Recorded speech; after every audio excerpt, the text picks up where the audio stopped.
All righty. So I want to welcome everyone to today's special event, the Rod D. Brickell Memorial Award and Grand Rounds. But I need to make one announcement before we start the event, and that's about next week's annual meeting of the Psychiatry Department, which is here, same time, June 13th, and it's going to include a presentation on the strategic plan, Forging Our Future Together.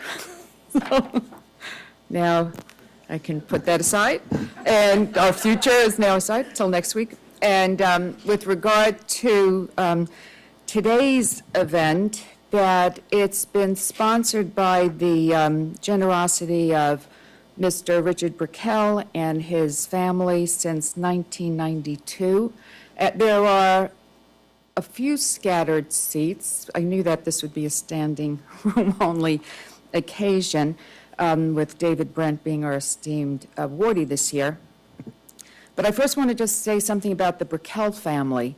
And those of you who've been coming, since 1992 or in between, know that they have been extremely generous and good friends of our division, and that we have the honor of having Rick Brickell and his wife Jane here with us today. But I'm saddened to let you know that Ellie Cohn, Rick's mom, and Roddy's mom passed away several months ago. And for those of you and all of us who knew her, it was really quite a loss. She was a wonderful, lovely, caring person. She was instrumental in the founding of the American Foundation for Suicide Prevention. We have a few folks here from the American Foundation. And Ellie was prominently highlighted at the AFSP's annual gala, which was in April, with really wonderful tribute to her contributions and generosity. And at Ellie's funeral, so many people mentioned her capacity for being a good friend and a caring friend. It was really quite overwhelming. We knew that about her, but to hear so many people really share their very warm thoughts about how generous in spirit Ellie was, and in our hearts will continue to be. And we now have a plaque on the second floor of the Cold Annex in honor of this event, with all the past recipients on it, and Dr. Brent's plate on the plaque will be up there shortly as well. And at the funeral, I learned of Ellie's affinity for butterflies. And so we had them engraved on the plaque. So for those of you who come and see the plaque, when you see the butterflies, think of Ellie, because that's why we added them. And so it's now my greatest honor to introduce this year's awardee, Dr. David Brent. And David is known to so many of us in our department and is collaborating with so many of us, including John Mann and Barbara Stanley. And that there's a newly funded U01 that Randy Auerbach is the PI, and so that's going to give David the opportunity to collaborate with Laura Muffson and Randy and me. So we're really delighted about that. And I've known David since the mid-1980s. We really grew up professionally together. We were co-chairs of the Consortium on Adolescent Bereavement that was funded by the W.T. Grant Foundation in 86 and 87. We were both members of the Epidemiologic and Services Research Service Committee at NIMH from 89 to 93. As I was reviewing David's quite impressive CV, and I saw that it brought back memories. for me, and really good memories of many times that we interacted through the years.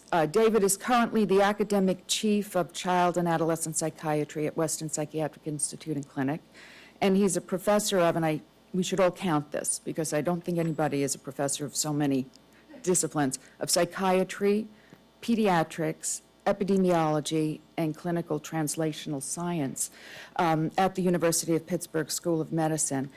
It reflects David's breadth and depth of knowledge. I mean, because in each of those areas, he really is an expert. He holds an endowed chair in suicide studies. He co-founded and now directs Services for Teens at Risk, or STAR, which is funded by the Commonwealth of Pennsylvania. It's been going strong now for over 25 years, and last May, David convened a two-day symposium in honor of its 25th anniversary, and it was actually one of the best symposia that I've ever attended and had the honor of participating in. And this is a program that educates not just professionals, but also families, and it's aimed at suicide prevention. I'm not going to go on and on and on, but I'm going to go on and on just for a few more minutes, because he's just too impressive to cut that CV into just, a couple of paragraphs. But Dr. Brent's a member of the National Academy of Medicine. He's received numerous awards, including being recognized for his research by the American Academy of Child and Adolescent Psychiatry, the American Psychiatric Association, the American Foundation for Suicide Prevention. He received the Ruane Prize for Research in Child Psychiatry from Brain and Behavior Research Foundation, the Marcelli Medal from the International Academy of Suicide Research, the Dublin Award, which is a Lifetime Achievement Award from the American Association of Suicidology, and many, many more awards. He's a prolific writer. He's has over 400 publications describing many landmark studies, and I know we use landmark studies, sort of to describe a lot of people, but he really has written the landmark studies on the identification of risk factors for adolescent depression and suicidal behavior, the role of cognitive therapy as a treatment for depressed adolescents, management of treatment-resistant depression, and the identification of mechanisms by which suicidal behavior is transmitted from parents to children. He has had and continues to have a very active research portfolio with over 40 federally funded projects, not counting the multiple foundation-funded grants. When we spoke yesterday, David was describing some of the absolutely newly funded grants that haven't even made it onto his CV yet. And so it's really quite astounding that, I know David for so long, but you all need to see his CV. He's actually very humble. I don't know why he's so humble. He shouldn't be so humble. And in addition, he has supervised nearly 100 junior investigators. That's enough. You look at this whole list, many of whom are now principal research investigators, as well as directors of divisions of child psychiatry. So, he has really contributed to the field in so many ways. And now I will stop with the on and on and on, because he wouldn't have time to give his talk. And I do want to invite Rick Brickell and Jane to come up and present David with his award, and Laura, so that we can take our annual group photo as well. So if you all would come up.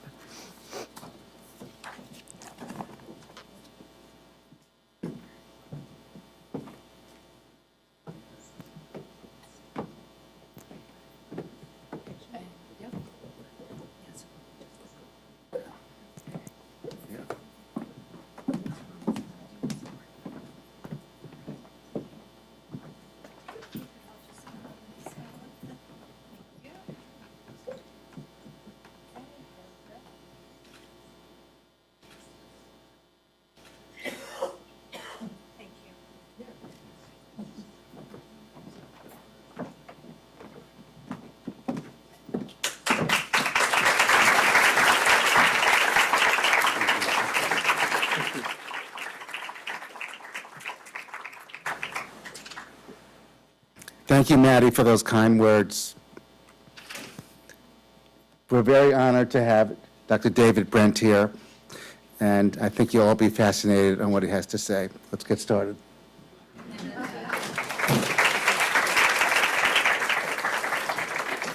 Thank you. Well, coming to Columbia is like coming home. I think I have more friends here than in my own department. But anyway, I think it's such an honor to get this honor because I know of the quality of work and suicide from this place.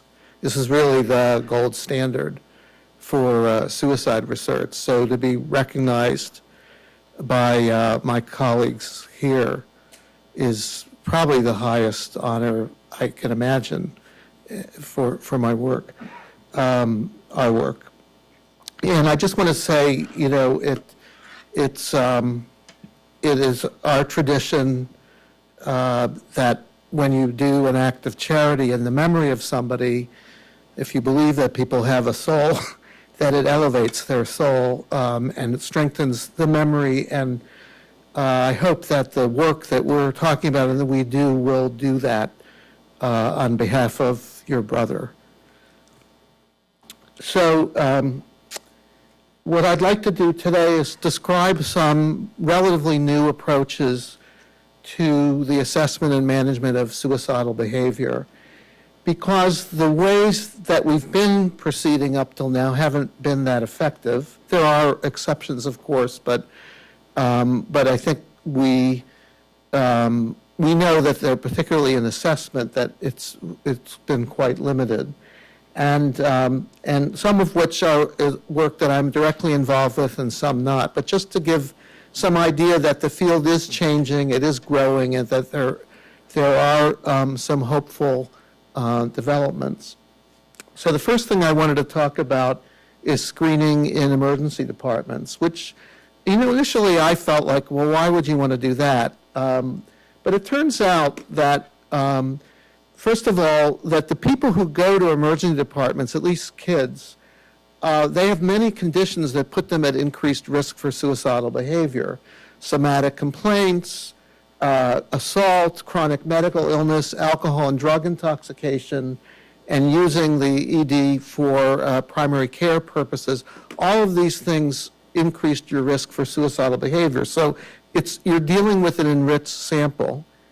And in addition, we know that you can find people at risk there. So that over 10% of people who die by suicide have visited an ED within 2 weeks of their death. And almost 1 in 5 kids go to an ED at least once a year. And when you do screening, almost half of youth who screen positive for suicide risk don't present to the ED because of issues related to suicide. For all those reasons, case finding can be important and useful. And in addition, in adolescents, half of suicides, their first attempt is fatal. So it's really important to try and find people, you know, before that happens. And a relatively low proportion are in treatment. So for all those reasons, the ED is a promising, it's not the only strategy, but it is a promising place to look. And in addition, we know that right now we're not doing that good of a job in emergency departments. And this is work led by Jeff Bridge. I think Mark Olfson was involved in this study too, but I'm not positive.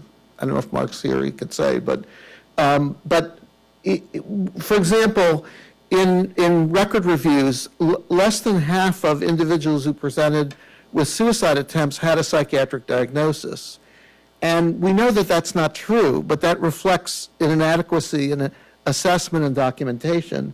And there's also a very, very low rate of assessment for access to lethal agents, just as 2 examples of very simple things that where the quality is lacking. And there also is evidence that you can screen for people and find them. But screening alone is probably not adequate. And on the other hand, there are meta-analyses, mostly in adults, that show that if you screen and then have some kind of bridging intervention to encourage people to pursue treatment, that it can make a difference in terms of reducing suicidal behavior subsequent. And I think the most elegant demonstration of this was the EdSafe study, which was a study that was conducted in adults in 8 emergency rooms, in which they screened for suicidal risk and then had a brief intervention to encourage people to pursue treatment. And they were able to decrease the rate of suicide attempts subsequently. It wasn't a strong effect, but nevertheless, if you think about all the people who show up in emergency rooms, this type of intervention could make a big difference. And one of the challenges is that the screens that we have now, they are very sensitive, but they're not specific.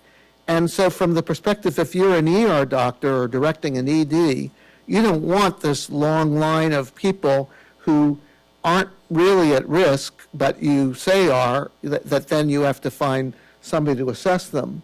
So currently, we're involved in a study in 13 pediatric EDs.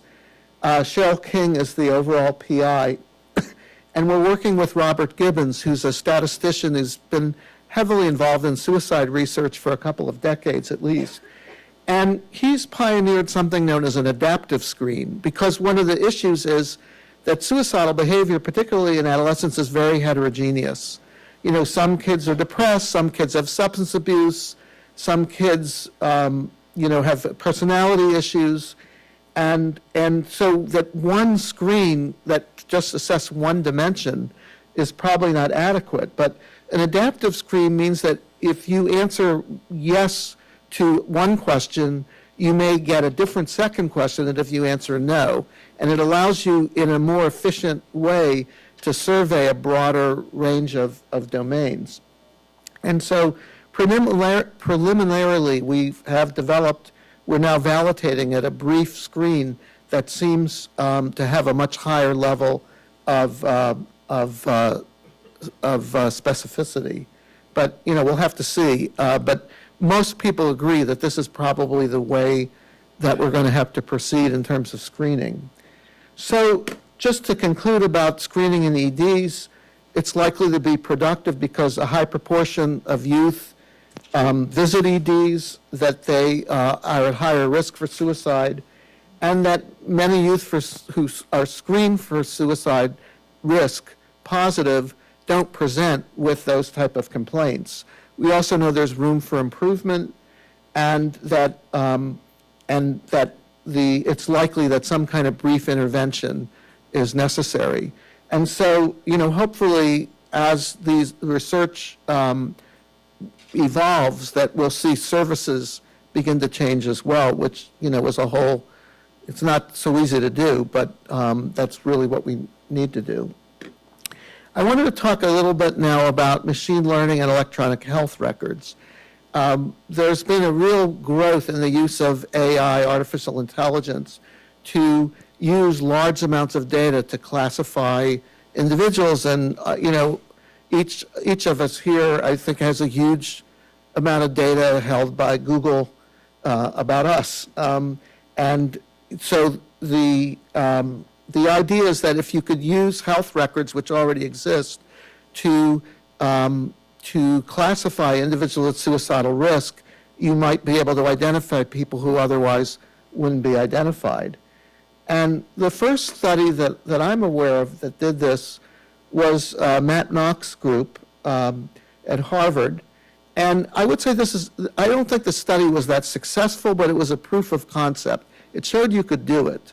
And so, they had a ton of patients, a lot of suicide attempts, and they were able to, the thing that was interesting about the study is that in addition to the usual suspects, they also identified infection as a risk factor for suicide, which, on the surface seems crazy, but in fact, there now has been a prospective study that shows that it is a risk factor for suicide, and we're learning more about the role of inflammation and suicidal behavior, so that it illustrates the power of this approach that sometimes you can identify things that you wouldn't necessarily hypothesize, but may be useful in terms of understanding etiology. But in reality, this particular study, it predicted suicide with a low level of sensitivity and within the next 3 or 4 years, which for a clinician, that's not what you want to know. You want to know what's going to happen next week. And so there was a study by Colin Walsh at Vanderbilt that looked at, it was an interesting design. They took individuals who had some kind of self-harm diagnosis, and they actually went through and reclassified all the records, which is a lot of work and isn't practical, but I think, again, it's more of a proof of concept. And they found that about 60% of them were actual suicide attempts, and the rest were something else. And then they wanted to see whether they could discriminate between those two groups using machine learning. And they used a more sophisticated approach than the one that was used by Harvard. And they actually were able to identify with pretty good accuracy who was at risk for a suicide attempt within a window of 7 days. And what's interesting is that the risk factor shifted as the window became, shorter and shorter. And in substance abuse and sleep issues became, more relevant, which those of us who work clinically, that makes a lot of sense. But the main limitation here is you're not going to go through charts and reclassify them. So you need something that's going to work on the data as it is. But it does tell you that the data as it is not, necessarily that accurate. And so this is where something called natural language processing comes in, which is basically training a computer to look at phrases and that are associated with some outcome. And so, for example, one study showed that using natural language processing, you could identify a lot of people that are at suicidal risk or have suicidal behavior who aren't classified as such by their diagnosis. And in fact, there was quite a low correlation. So this is worrisome. And there was another study that indicated the same thing. So the idea is that you may want to use complementary approaches in classification. But in addition, there was a fascinating study out of Mass General that looked at therapist notes and its relationship to subsequent suicidal behavior. And they had a term called positive valence, which, as far as I could tell from the article, relates to some element of hopefulness on the part of the therapist that actually was protective against suicide, so that they were picking up on something that was related to the patient outcome. So that I think that we've really only scratched the surface of how this could be used, but it's a whole other dimension, I think, that could be used together to better identify people at suicidal risk. So it seems like this is a promising approach. One of the limitations in machine learning is that the more complex the algorithm you use, the harder it is to understand what's actually happening. And what people are talking about is there a way to interrogate the machine to tell us, like, what did you actually do? Because, we are trying also to understand etiology. And so if you can't identify what are the active elements, you have a good algorithm that may classify people, but it doesn't necessarily advance clinical practice. And so, computer scientists are now talking about trying to figure out ways to do that. This is, way over my pay grade, but just know that it is happening. And so that most people think now that some combination of machine learning of diagnostic and pharmacologic information and lab tests, plus natural language processing of clinical notes may be the best approach. Now, one of the problems with assessment of suicidal behavior is that there are disincentives to people being straight with you. So, if people want to avoid hospitalization or if they want to get out of the hospital, they will, may not tell you the truth. And so people are trying to work on ways to bypass, self-report or maybe augment self-report to find out if someone's at suicidal risk. And so, and then there's the issue of disclosure, and also some people have difficulty articulating what's going on. They're not necessarily dishonest, but they have difficulty articulating how they're feeling. And so, but together, these things conspire to make it less than 100% accurate for a clinical interview or even a self-report to be able to identify who's at suicidal risk. And about a decade ago, Matt Nock came up with the idea of adapting the implicit association test to assess suicidal risk. And it was a very, I think he was an authority here, he probably spoke about it, but was a very clever, creative approach.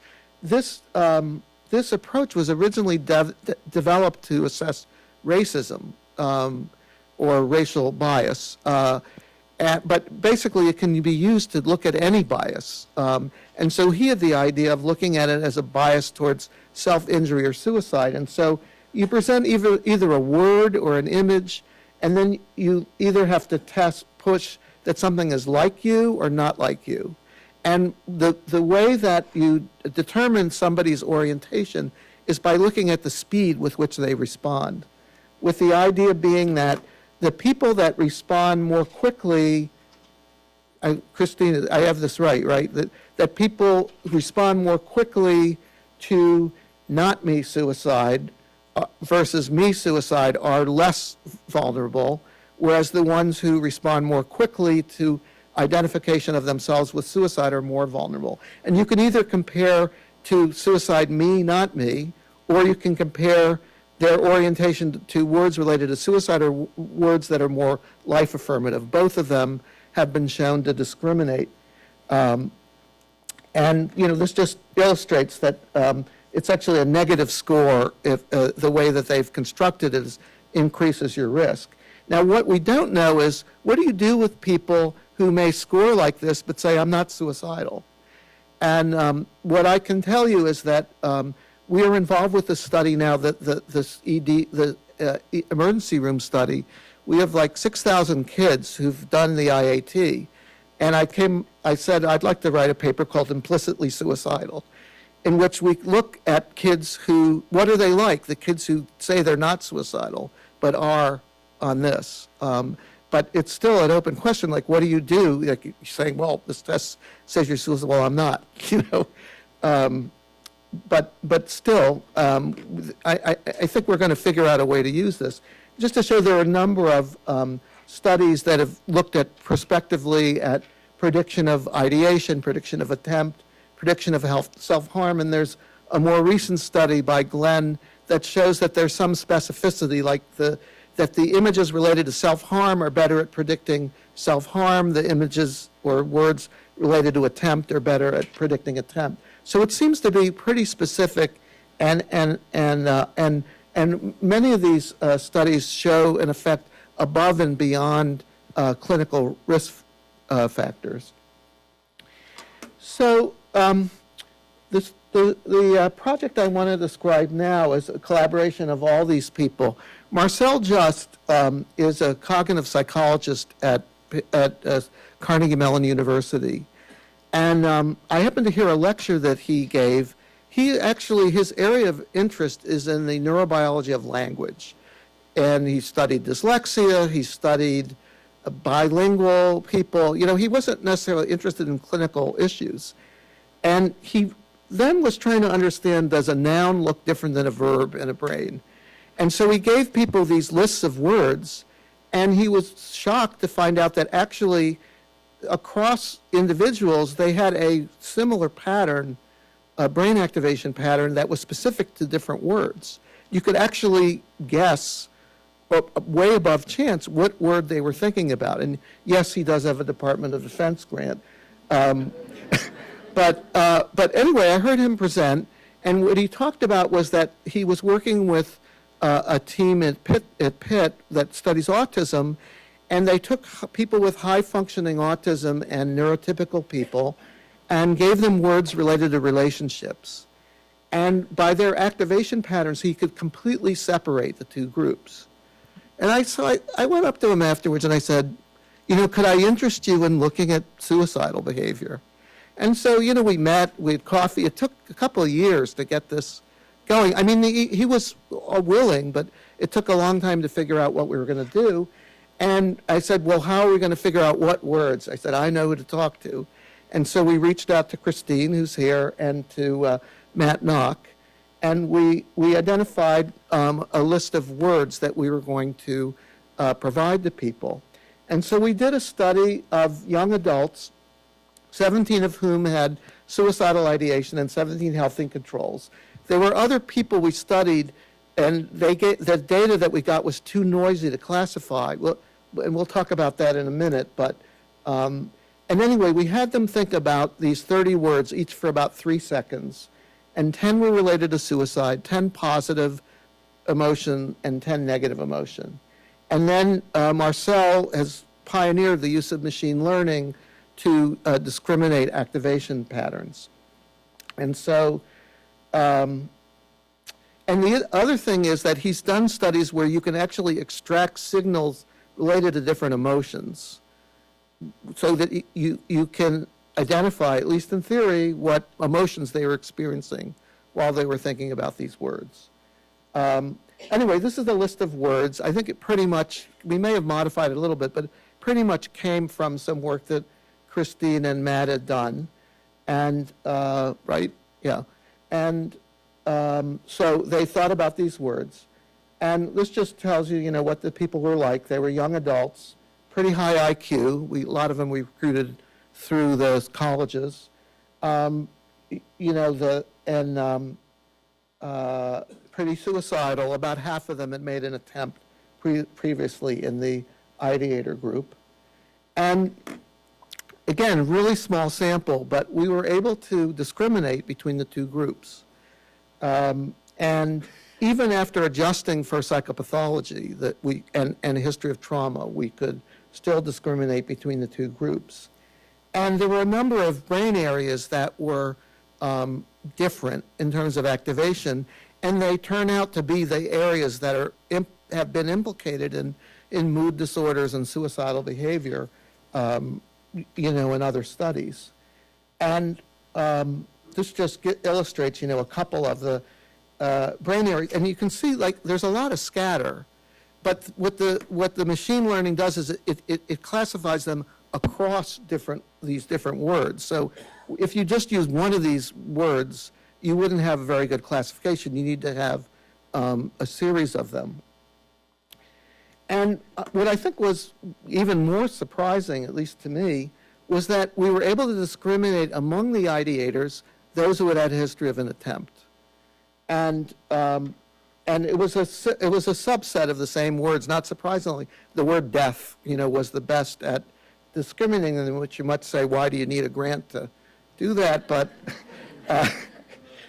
yeah, people ought to understand that here. And you can see, actually, the discrimination is sharper in some of the same regions. And these are the brain regions that were different, where they showed difference in activation. So, medial prefrontal cortex, anterior cingulate. And those are interesting because they tend to be involved in self-evaluation. And the IAT is about identification of self and suicidal behavior. And we also then tried to index the emotions people were experiencing while they were thinking about these words. And I'll be honest with you, some of the differences we found didn't make any sense to me. At least I can't make sense of them. But I thought this one was fascinating, which is that if you looked at the ideators versus controls, that they had more negative emotion. The ideators had more negative emotion when they thought about death. But if you compared among the ideators, the attempters and non-attempters, the attempters had less negative emotion, which is really scary. I mean, we know about this, but it was just fascinating to actually find it here. And clearly, this is a small study, and we need to do a bigger study to be able to tell if this is the case. We also found that if you look at kind of the degree of alteration across these words from controls, that the greater the degree of alteration, the higher the level of suicidal ideation. So perhaps it is a measure of severity, although as a cross-sectional study, you can't be sure. And then we had these noisy people that may have fallen asleep, not paid such good attention. And what Marcel came up with the idea is, what about if we use the algorithm that we developed on the people that paid attention to see if we could classify the people who didn't pay attention as well? And at least in the ideators, it worked pretty well. In the controls, it didn't. But in the ideators, we were able to discriminate them from the controls that gave us good data. So, it's at least a partial replication of these findings. So a lot of caveats in mostly female sample, very small sample, high IQ, dependent on attention and cooperation. One of the ways we're going to deal with this in the next study we're doing is we're going to give people a shorter list of words. So, maybe you have a better chance of them paying attention.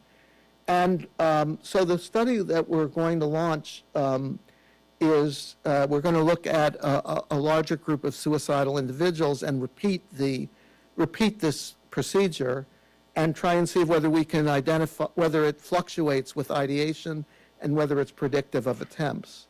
And we also are going to try and build a modification of the IAT that captures some of these other associations with emotions to see whether or not it'll correlate with this brain-based measure. Because if we can do that, it's not practical to put everybody in a scanner.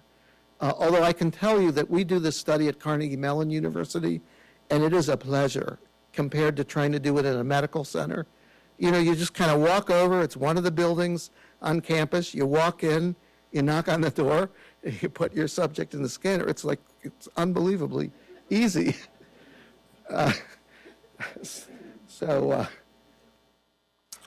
So I don't know if any people remember The Far Side, but it's probably the most brilliant cartoonist. But anyway, this is, you probably can't read this, but so it's called Hopeful Parents, and it shows all these ads for kids playing Nintendo and starting salary $75K. But the one I really like, it says, "Do you know a Nintendo expert? Please read him or her this ad."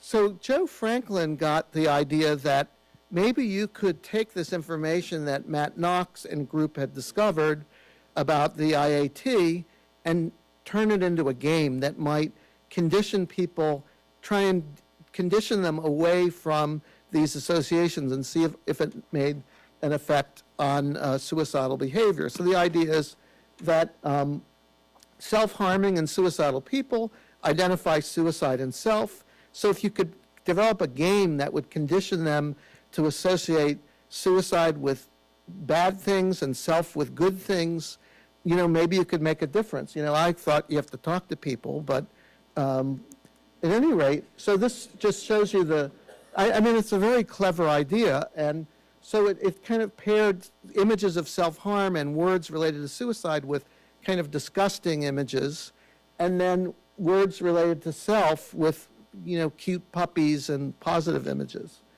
And so he recruited over 300 individuals online who, by self-report had self-harm and suicidal behavior. And over a month of them using this, I think it was like 5 minutes a day or something like, it wasn't a long time, they actually had a decline in ideation and suicidal behavior. This was published in the Journal of Consulting and Clinical Psychology. And in 2 of them, the effects were mediated by a change in the attitude. Now, once they stopped playing the game, their attitudes went back, but still, this is incredible, I think. It's so clever. And, maybe it's something we can use, in combination with other things like ketamine. Ketamine plus game playing, that's all we need, right? But this just illustrates, they were pretty big effect sizes. This is a self-harm. And this study showed a change in suicidal behavior. So, I think we just have to be creative, open to new ideas, and particularly for a generation that's been raised on social media and video games, this may speak to them more than CBT, for example. Not IPT, of course, but yeah. And so I want to talk about another therapeutic approach, which, this is a team that worked on this together.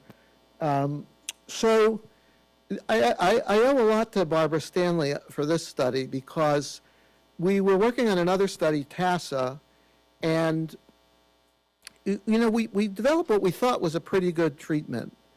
But as I'll show you in a graph, like a lot of kids, most of them came in inpatient units, at least in our sample. And when they had suicidal events, they were early in treatment. And we were thinking like, well, we're already giving them the best treatment we know how, and they're still having these suicidal events. And so it occurred to me, well, maybe we should do something therapeutic on the unit before they come to outpatient. And I don't know what things are like here, but, in Pittsburgh, people are hospitalized for very brief periods of time. It's basically diagnosis, maybe start them on a med, fix them up with disposition, and that's it. And we know that the period post-discharge is the highest risk period for a suicide attempt and suicide for that matter.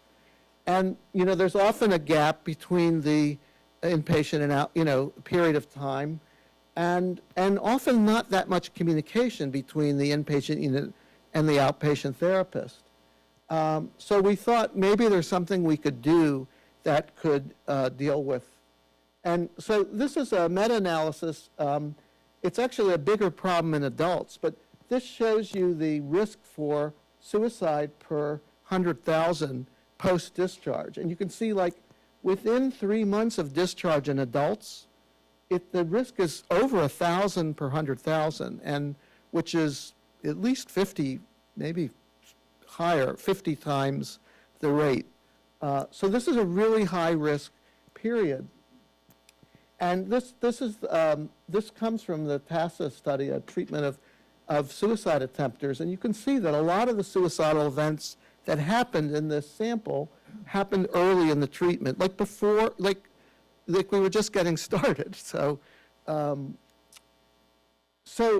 we developed a brief intervention, which we added to inpatient care. It was about 2.5 hours, and so on the left is what the standard of care was, and then we did a chain analysis, safety plan, and some MI to try and encourage them to go for outpatient treatment. So, and we also developed an app, and we went through a lot of iterations of this, and this is not an easy thing to do, particularly if you don't know what you're doing. So we developed something that would be like an emotional prosthesis for them.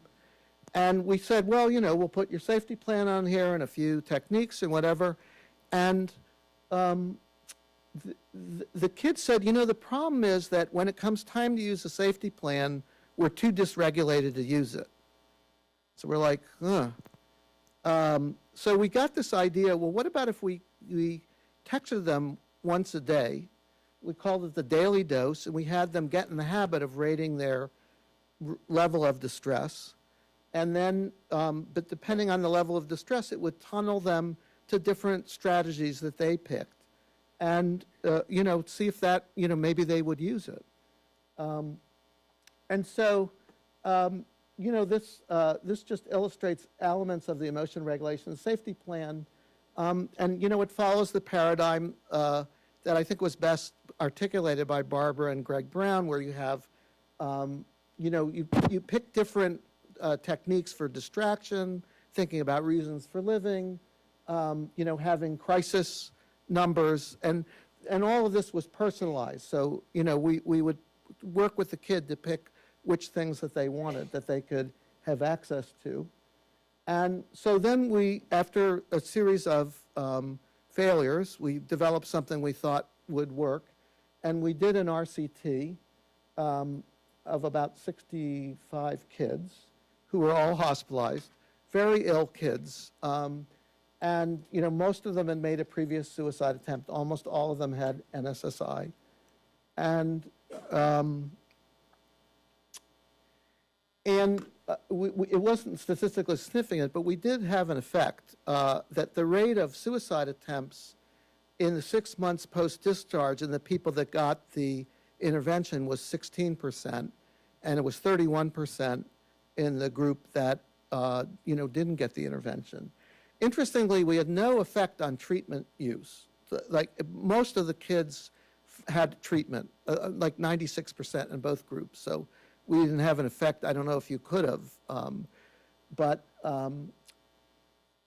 and we did find an effect in the subgroup that had a previous suicide attempt. Again, these numbers are small.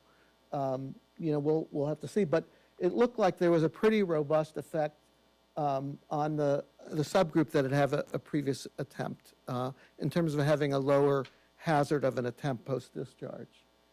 And 3 of the kids actually made attempts when they were still in the hospital. So they never got to use the app because you're not allowed to have a phone in the hospital. So if you exclude those people from the analysis, then again, we do have a significant effect. But, I'll be the first to acknowledge, actually the second, the reviewers were the first. Second to acknowledge that, it's a small study and, it's promising, but that's about it. But what was interesting is the kids used the app a lot. They rated their mood about 30 times, almost 30 times over the course of the follow-up. It tended to drop off. I don't know if we had done more calls or encouraged people, whether that would have made a difference. And not statistically significant, but we did find a correlation between the number of times that they opened the app and there was an improvement in their reasons for living and a decline in ideation. So again, something promising, but we have to see. And obviously I'm giving you the good quotes, but these kids really, the ones who liked it really liked it. They talked about specific things that they were able to use it for.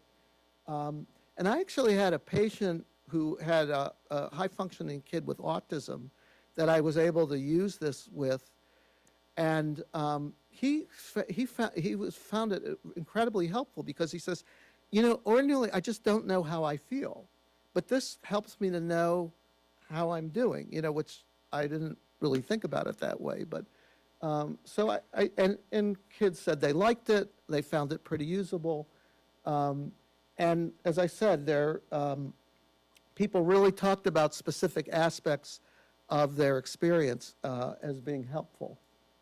So I would say that the intervention plus this app, I think it's promising.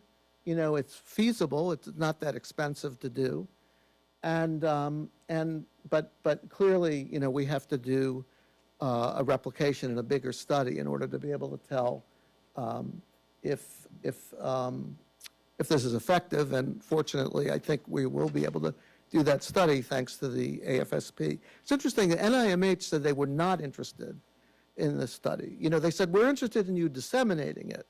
And I said, well, disseminating what? The app, the intervention. So, so thank you, because we'll be able to try and figure that out. So, to conclude, fanaticism is the belief that continuing to do the same thing will result in a different outcome, which makes many of us fanatics because we've been doing the same thing for a long time. The rates are going up, suicide rates are going up. We have to do things differently. And so some of the promising approaches that we've talked about, adaptive screening in the ED, machine learning of health records, maybe some kind of neural correlates of suicidal thinking, conditioning people away from suicidal behavior, and focusing on that inpatient, to outpatient transition and using a brief intervention that helps kids to improve their distress tolerance and emotion regulation, I think are some approaches that, may make a difference. I don't know how we're doing for time, or I could make some more remarks, or we can do questions.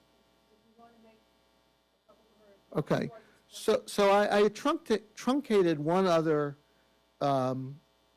topic that I was going to talk about that, I don't have any slides for this. I thought, this was going to be enough. But I'll just mention that there's a woman at Pittsburgh named Lisa Pan who's working with people with treatment-resistant depression, almost all of whom are very suicidal. And we had a patient who, had just a horrendous course, didn't respond to ECT, just clearly very lethal suicide attempts. She thought maybe he had Marfan syndrome, so she sent him to a geneticist, and she asked him to do a spinal tap. I don't know why. And he had some of the usual suspects, low HVA, low 5-HIA, which are metabolites for serotonin and dopamine, which you would expect in someone who was depressed. But then the results came back that he had low biopterin. And I'm like, what's that? And turns out, I guess I learned about it in medical school, or maybe I didn't, but it's a cofactor you need to make all the neurotransmitters.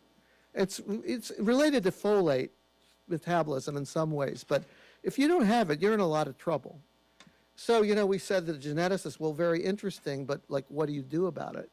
And they said, well, you give them Kuvan, which we said, what's Kuvan? But it's a precursor of biopterin.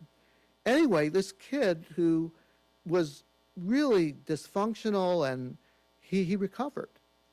So we're thinking, and Lisa wrote it up as a case, and we're thinking, well, maybe there's somebody else like this out there. And so she did a study and identified people under the age of 40 with treatment-resistant depression, and using the same paradigm, and over 60% of them had some actionable metabolic abnormality. Now, I don't know if that's going to hold up, or if these are causal or an effect of chronic depression or what. But one of the other things she found is about 15% of these people had something called cerebral folate deficiency, which again, I hadn't heard of, but I think it is known among neurologists. It's associated with a movement disorder, but none of these people had a movement disorder, at least to our unskilled eye. And what it means is that you have normal serum folate. Like if you had a blood level, you went to a doctor, they'd say your folate is fine. But folate, in order to cross into the brain, has to be conjugated into tetrahydrofolate. If for some reason you don't do that, then you have low brain folate, but you have normal serum folate. And so if you give these people folinic acid, otherwise known as leucovorin, which people used to treat kids with cancer who got intrathecal methotrexate to try and prevent, severe cognitive effects from the chemotherapy, that will cross the blood-brain barrier. And again, she had an open series of people who recovered. So, it's just interesting because, spinal taps and looking at stuff in spinal fluid is it's an old paradigm. I mean, we're not doing that anymore. And yet, maybe something hopeful is going to come out of this. So, I think that's really my theme, is that we have to be willing to take risks and do things that are somewhat out of the box, if we're going to be able to make progress in this way. And of course, this place has been, has a long history of, creative approaches to psychiatric illness. And I just hope collectively, maybe this talk and this award, will strengthen people's resolve to do the same. Thank you.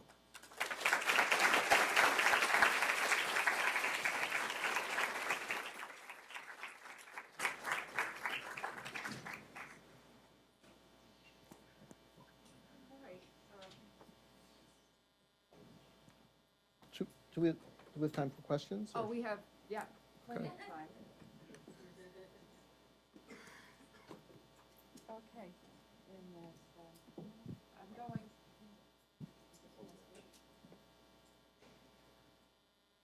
Oh, thanks, David. I think that people appreciate our choice of awarding this year, and so clear. Well, you deserve it. So I'll just ask, as hosting this today, let's take a prerogative, just a couple of questions, and because people asked me this just the other day, so now I'll ask you. With regard to different approaches for, young people, pre-adolescent, adolescent, and with adults, I'm just curious, and this could be a whole other talk, but how different or similar do you think the approaches have to be with regard to risk assessment and management and intervention? You mentioned things today that seem as if it can cross over a wide span, of ages. But I was just curious, how, what your clinical and research Well, I impressions think have the been. younger the kid, the more you have to take context into effect. So, issues with school, issues with family are much more prominent than with an older individual. Although I think even so, I think we neglect, marital relation, as a factor. But so I think you have to work with the family, and we frequently have to work with the school, because one of the stressors is kids get depressed, they fall behind in school, and it's kind of a vicious cycle. And so sometimes the parents aren't able to be effective with the school administrators, and we'll actually go and intervene on their behalf to try to get the school to put a repayment plan, together that's not overwhelming to the kid. Because, the fact of the matter is, you don't really have to do every assignment, that you missed in order to learn the material. And if the schools are being too rigid about that, the kids are going to collapse under the weight of that responsibility. So that actually leads to the second question that I had with regard to stressful life events and interpersonal problems, but things that occur to people. You can make things happen to yourself, but there are external events that happen. And I was curious whether you thought that whether the neural correlates, because now you'll be doing some longitudinal work, and so came up as a question with cross-sectional, but now you'll be able to address it, I think. But with regard to, do you think that the neural correlates that you've reported today and some of the patterns even in language processing and so on is a trait for the person? It's a question that comes up so much, what's trait and what's state. But, I was thinking in terms of stressful life events and exposure to suicidal behavior, since that's something that I'm particularly interested in, or kids watching 13 Reasons Why and how things might get activated. So I was curious what you thought in terms of what the, we think of suicidal ideation, the motivation waxing and waning. And so are some of these procedures that you described today, you think that they'll be sensitive to those changes? Well, I think the IAT is. We don't know about this. One of the limitations of the particular paradigm that it's strong on prediction. It's weak in terms of drawing causal inferences. We don't know what's, from this paradigm, you can't tell really what's actually going on in the brain. You can identify regions, but there are other approaches. We are going to get connectivity and other things like that I think you may be able to draw causal inferences. But this is really about classification. But that's the reason to do it, to repeat it, because we don't really know whether they're state or trait. We did follow up about 10 people, and it seems like it's more state than trait. And I'll tell you one interesting, this is just anecdotal, but one of the people that we classified as a control, misclassified as an attempter or suicidal and was a control. when we followed them up, they told us that they actually had made an attempt. Now, again, it's one kid, but at any rate, it seems like it does fluctuate with severity of ideation. Thank you for Yeah. being patient when we had no choice. And then we'll, yeah. Hi, I was interested that you focus on the ED as a place to start, which sounds terrific. Just broadly, and outside of your observations in a small study, is there any sense as to whether hospitalizing somebody who either has made an attempt or who has high levels of ideation makes any difference at all over any time frame? It's a great question. The answer is, I don't think the studies have been done.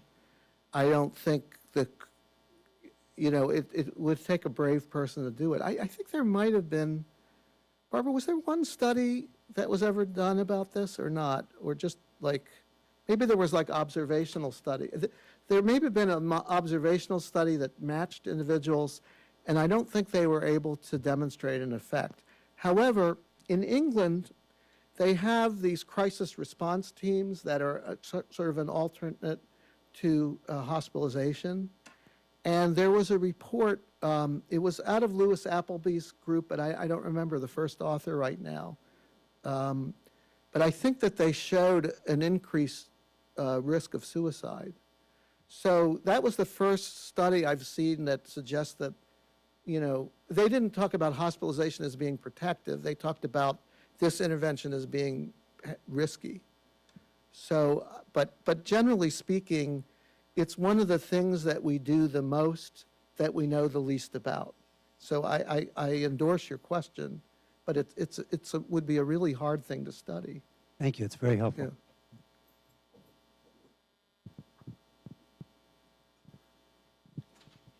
Yeah. So we know, at least from risk identification, that the importance now of having a public health approach, meaning, parents and teachers and getting everybody involved so we can find people who are at risk. And there's some very interesting work going on in intervention, like the EU study with 11,000 kids that found peers helping peers was actually the most impactful. And Cheryl King presented some of that data, at the AFSP. And I'm wondering what your perspective is, or what the place is in terms of those kind of people beyond the doctor being involved in impacting interventions. So I think that, I think kids and adults are different in this regard. I think that there's a really important role for family navigators for adults with problems, and they may be helpful to families where there are kids with problems too, where they have lived experience, can help people, get access to care, and they have more credibility about, like, if they say, you really should stick with this DBT. It's I know it's long and painful, but really it's worth it. It carries a lot more weight than the therapist saying that. The problem is, how much do you want to lay on a kid? And I just am uncomfortable with that. There are kind of compromise approaches, like I think it's called, it has an acronym of SOS that the guy at Rochester did, where I think, what? Source, yeah. So what they are trying to do is change the culture of self-disclosure and getting help. But the peers aren't necessarily, I don't think they're tasked with finding the kids or referring them. I think they're kind of modeling, and I think that those types of interventions, those kind of social network interventions, that you probably can do them through social media too if you knew what you were doing, but probably do have a role. But I just personally feel comfortable putting a kid in that kind of level of responsibility, because in the bereavement studies that we did many years ago, the kids that did the worst were kids who knew about their friends' suicide plans and didn't tell anybody, because that was the zeitgeist then. You didn't rat on your friends. They weren't doing anything wrong by their standards, but we know now, to do differently. But they really had a rocky course a lot of PTSD, a lot of depression, much more persistent than the other kids. And so I wouldn't want to put a kid in that kind of situation.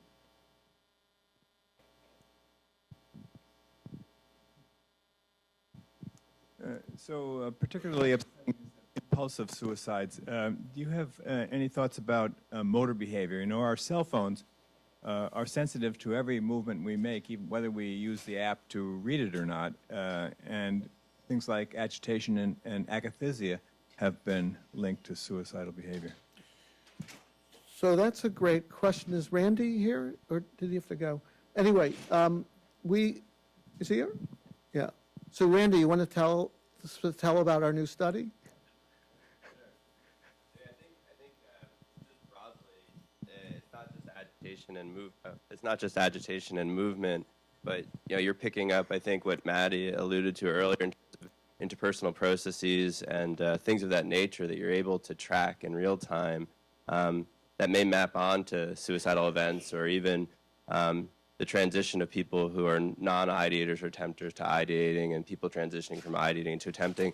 And a group that's not spoken of, the non-reporting ideators and people with a history of attempters who jump right from being kind of a psychiatric or a non-psychiatric case to attempting. And I think there's a lot of power that we could leverage with smartphone technology. And David alluded to a lot of this in his talk about using machine learning and computational modeling, which are kind of buzzwords, but I think the devil will be in the details in terms of what we could actually cleanly distill as a reasonable and reliable independent variable, predicting a reasonable and reliable dependent variable. And so I think the short answer of a very long-winded answer by me is yes, we can use that.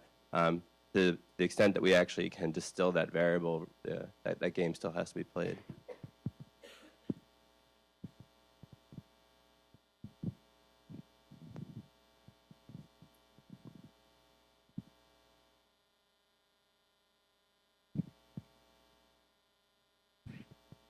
If I read the slide correctly, it looked like all of the subjects in your study were white teenagers. Is that correct?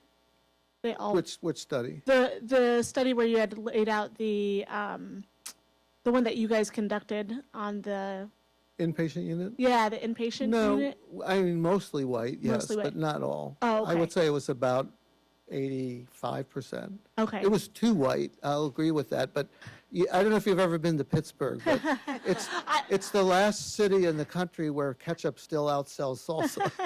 I was just going to ask if there was future plans to have a more diverse sample or look at racial differences at all. We're going to try. I think it's really important. It's interesting that, at least according to the Pew report, black kids are more likely to have smartphones than white kids. So at least in theory, doing that study shouldn't be a problem. I just want to make one comment and then ask you one question. So the comment is that, we in adult mental health, we've known for a long time that infection is associated with depression, and I guess secondarily then suicide risk, because we see very high rates of depression in HIV infection and tuberculosis. And in fact, the first antidepressant was developed as a TB drug, and people cheered up. So it then goes to the fascinating study about people's cerebral spinal fluid and trying to look for whether there's some underlying medical explanation that we've overlooked. And it's kind of scary to think about us not, let's say, I've treated people with refractory depression, of us not, let's say doing a spinal tap and looking to see if there's something correctable. And I wonder what you think about, the degree to which we're missing a very important interface between what's going on with people medically and what's going on with them psychiatrically, especially with an illness like depression. So I was just wondering what your reflections were about that. Well, I would say that the families who benefited from Lisa's study said that we should flip it. In other words, we should be doing spinal taps on everyone. I'm just not ready to do that yet. And I think we need to, I think we need more rigorous studies. I think we need to do clinical trials, because I can just tell you, Lisa's a very charismatic and caring physician. And these are open trials, and, you know, Lisa, a dose of Lisa is worth a lot. And I don't know how much is Lisa and how much is, you know, folinic acid. Yeah, But I would say if these studies hold up, yes, we need to think about it differently. One of the things that she's trying to do is get a metabolomic profile so that you can identify some markers in the blood so you don't have to do a spinal tap. And that maybe you could identify who would benefit from, you know, a more in-depth workup. yeah. I wasn't really thinking everyone with depression, people with refractory depression specifically, Yeah, I because hear. those people are really suffering, and many of them have been sick for years. So a spinal tap would be a minor matter Right. in a whole Yeah, workup. she's a long waiting list, I could tell you. Yeah. Yeah.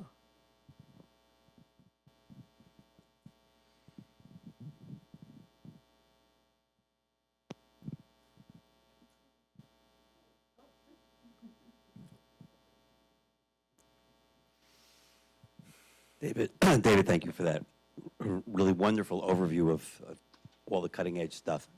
When I trained up at Cornell, the average length of stay for an admission was 6 months in that hospital, and now the average length of stay in most American hospitals is under 6 days. And I constantly see situations, not here, actually we're better about it in this institution, but in a lot of psychiatric hospitalizations, people get started on meds and discharged, and they said they're better. Is this responsible for some of the thing? Are we doing, when we hospitalize people who are suicidal and then discharge them a few days later, are we being irresponsible there? And I know things have come to my attention, individual lawsuits take place, but in terms of a much more public health perception.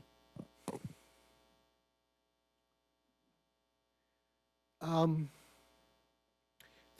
think there is a study out of Applebee's group that shows that a shorter length of stay is a risk factor. But you don't know what did they leave AMA? You know, you don't know whether the reason that the length of stay was shorter is also related to their risk. What I would say is the following: I don't think hospitals are good for people. I think that the idea that much of what went on in hospitals in the past can be managed in a day hospital or or outpatient. But there probably are people that are discharged prematurely, and also that are discharged without a good fit for where that is that they're supposed to go. And so it would follow that the more rapid your discharge, the more likely you are to have people that are going to fall through the cracks. But I think, you know, the phenomena of a high risk of suicide for people being discharged from hospital was described 30 years ago when people were in the hospital for 6 months. And some people think the hospital for some people is iatrogenic. I don't know about that, but I think we're not going to be able to turn the tide back and keep people in hospital longer unless, you know, they can go to Austin Riggs or something like that. But I think we can provide more support in the community, assertive treatment, partial hospital, and monitor people more closely than we do now. I think that's the best we can do.